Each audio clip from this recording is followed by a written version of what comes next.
اکثر میرے گھر میں یہ بات کہی جاتی تھی کہ بچہ وہ نہیں کرتا کہ جو آپ اس کو کہتے ہو کرنے کو، روک ٹوک کرتے ہو کہ یہ کرو۔ بچہ وہ کرتا ہے جو وہ اپنی ماں کو جو دیکھتا ہے یا اپنے باپ کو دیکھتا ہے۔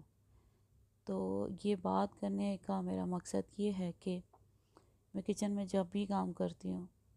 تو جو طریقہ اور سلیقہ یا کھانے میں جو لذت آتی ہے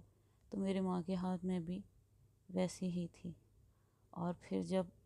میں اپنے بچوں سے اور اپنے میاں سے اپنے کھانے کی تعریف سنتی ہوں تو اس چیز کا مجھے بہت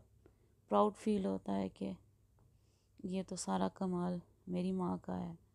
کہ وہ ایک طریقے اور سلیقے سے کام